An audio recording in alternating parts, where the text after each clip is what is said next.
समाज के वरिष्ठ और इस सभा भवन में बैठे हुए सभी आगंतुकों का मैं मणि प्रकाश से स्वागत वंदन अभिनंदन करता हूं और आयोजक और संचालक महोदय को आभार व्यक्त करता हूं कि इन्होंने मुझे 2 शब्द बोलने का अवसर दिया है और आशा है कि मैं आपके इस विश्वास पे खरा उतरूंगा।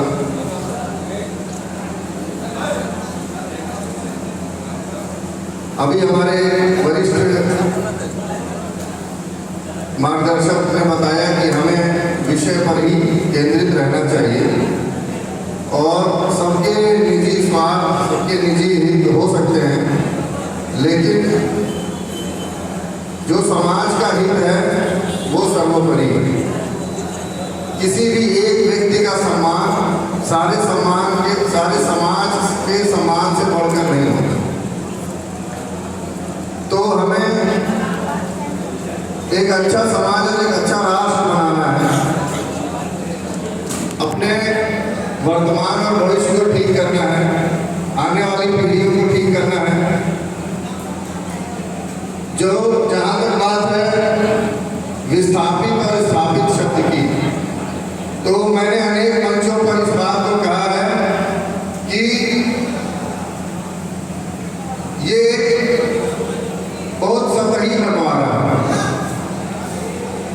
ये इतना सतही बंटवारा है कि जैसे ही आप पहली परत को हटाते हैं आपको उसके पीछे छुपी हुई राजनीति दिखाई पड़ती है।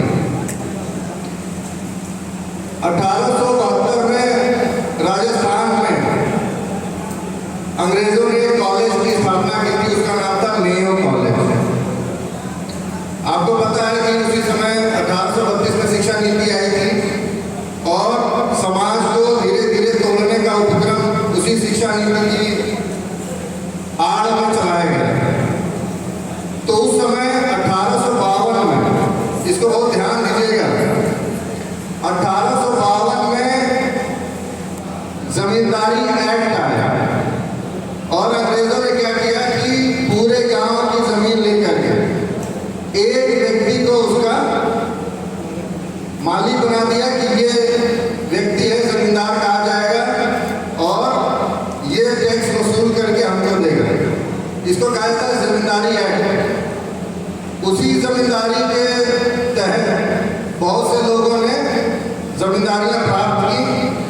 उसमें हर वर्ग के लोग हैं, आप लोग अच्छे से जानते हैं, सभी समुदायों के लोग हैं जो जमींदार रहे हैं। 1952 में जमींदारी एक्ट खत्म हो गया, यानी 100 साल की एक छोटी सी अवधि है हमारे हजारों साल के इतिहास में। एक 100 साल का छोटा सा समय था जब ये जमींदारी नाम की बीमारी अंग्रेजों ने हमारे समाज को नष्ट भ्रष्ट करने के लिए पैदा की। उनको तो राजस्व वसूल करना था, तो उन्होंने अपने राजस्व का वसूल करने के लिए लोकल लोगों को इस्तेमाल किया, लोकल बॉडीज को इस्तेमाल किया। और बड़े संयोग की बात है कि 1852 के वर्ष में जिस वर्ष जमींदारी एक्ट आया, उसी वर्ष अखिल भारतीय ब्राह्मण महासभा की स्थापना भी अंग्रेजों के सहयोग से हुई और उन्होंने तय किया कि कौन लोग हैं जिनको हम ब्राह्मण मानेंगे। और बड़ी मजेदार बात है कि 1852 में ही पहली बार अखिल भारतीय क्षत्रिय महासभा की भी स्थापना हुई और उसमें आज भी वही लोग पदाधिकारी हैं जो मेयो कॉलेज से पढ़ के निकले।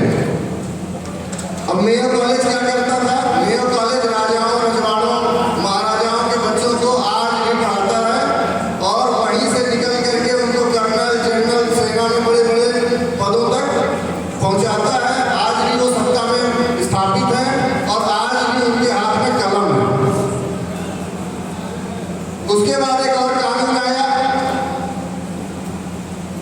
Criminal tribes act. इस पर कोई बात नहीं करता है और मेरा सौभाग्य है कि मैं पहला वक्ता हूँ मऊ का जिसने इस विषय पर अनेक वीडियो बनाए हैं, अनेक मंचों पर इसको संबोधित किया है। क्रिमिनल ट्राइब्स एक्ट, अपराधी जनजातीय अधिनियम।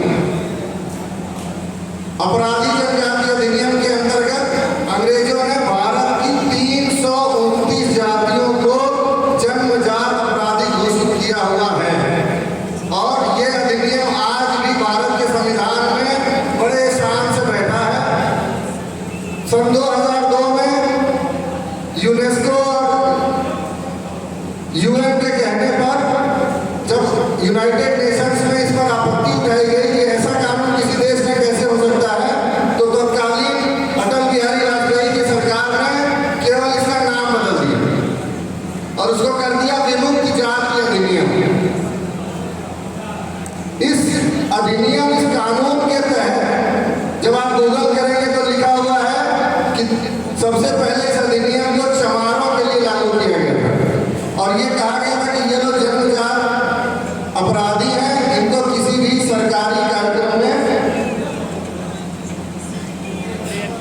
इनको किसी बड़े पद पे नहीं रखना।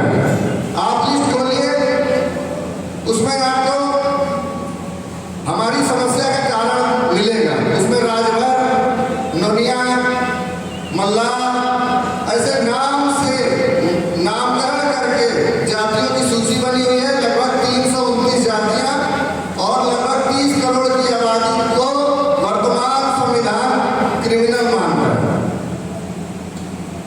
उसी कानून के तहत उन्होंने जाट रेजिमेंट बनाया, राजपूत रेजिमेंट बनाया, महार रेजिमेंट बनाया, कुमाऊं रेजिमेंट, ऐसे सिख रेजिमेंट और मार्शल और गैर मार्शल में बांट दिया, लड़ाकू और गैर लड़ाकू में बांट दिया। और जो पहले से हमारे जो विस्थापित समाज था, इसके इतिहास के लिए जब थोड़ा और पीछे जाते हैं तो हमें ये पता चलता है कि विस्थापित समाज को तत्कालीन प्रशासन यानी 1190 और 1210 के बीच का जो प्रशासन था, उसने पृथ्वीराज चौहान के साथ लड़ने की सजा दी। उनको विस्थापित कर दिया गया।